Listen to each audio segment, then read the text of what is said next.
Now that you're comfortable making basic ladyfingers, it's time to use them as part of a dessert, a classic tiramisu. It's a combination of coffee-soaked ladyfingers layered with a rich mascarpone cream. I'll start by making the mascarpone cream. I have 3 egg yolks here, and I've saved 2 of the whites. I'll whip those in a little bit. I'll add a 1/4 cup of sugar and about a teaspoon of vanilla. So this is almost a similar starting point to the ladyfinger sponge cake, except I'm gonna take it over to a water bath and cook this on its own. I've got a pot with just 1 inch of water in it, and I bring it up to a gentle simmer.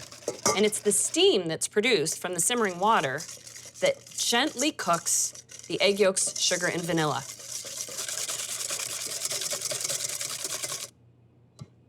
And there we go. And the same tip that I showed you with the ladyfinger batter, I can draw a number 8, so I know it's fully cooked. Now for the mascarpone cheese, a cup worth. Mascarpone is a rich, naturally sweet Italian cheese. It's really what we love so much about tiramisu.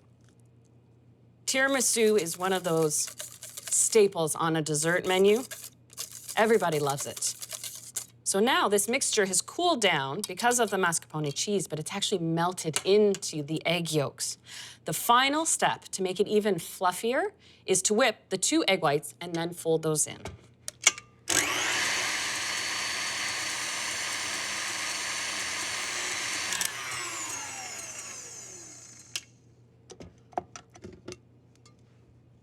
I just fold this all at once into the rich mascarpone mixture.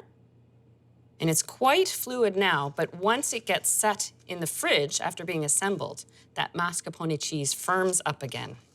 It's so simple, but so decadent at the same time. So next I'll prepare the coffee syrup to soak the ladyfingers in. About 1/2 cup of strong brewed coffee. And I don't add too much sugar to it, just a tablespoon. But what I do add is a generous splash, about 3 tablespoons of rum. That's 1.5 ounces. Now, I'm going to be using this soon, so the coffee should be warm when you dip the ladyfingers. But the last component is just a little bit of whipped cream for the very top of the tiramisu. It's just 3/4 cup, and I find that's easy enough to whisk by hand. All right, and just a touch of sugar to this, just a hint, and a splash of vanilla.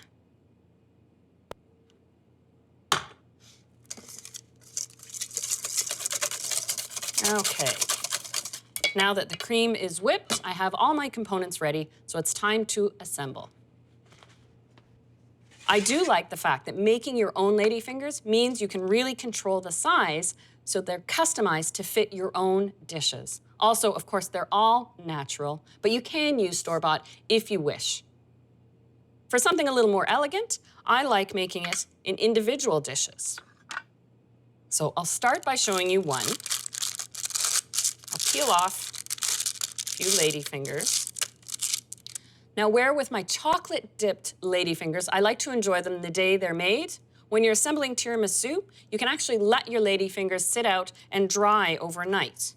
So they're a little firmer for this step, dropping them into the coffee syrup. Flip them over and then lift them out. And immediately you can see how quickly they soak up all the coffee. So this is why you have to be ready, because this step goes really quickly. If you ever run into the challenge of over-soaking your ladyfinger, it just sits in the syrup too long, lift it out very carefully and place it on a slice of bread. The excess syrup will run into the bread, then you can lift up your ladyfinger and place it into your tiramisu. Now, the next step is to cover the coffee-soaked ladyfingers, and then just a hint of chocolate. This is a good bittersweet chocolate. And with a fine grater, just grate a sheer layer over top. And now, again, with the ladyfingers. Another layer of this still fluid, but you can see how light and fluffy the mascarpone cream is. And another grating of chocolate. The final step, a dollop of whipped cream. It should look like a cappuccino. And a little dusting of cocoa powder suits the top of a cappuccino and a tiramisu. But you've got that coffee pick-me-up element and the gorgeous, soft, coffee-soaked ladyfingers. Chill this until you're ready to serve it, and you will be a hit. The cream is still nice and soft.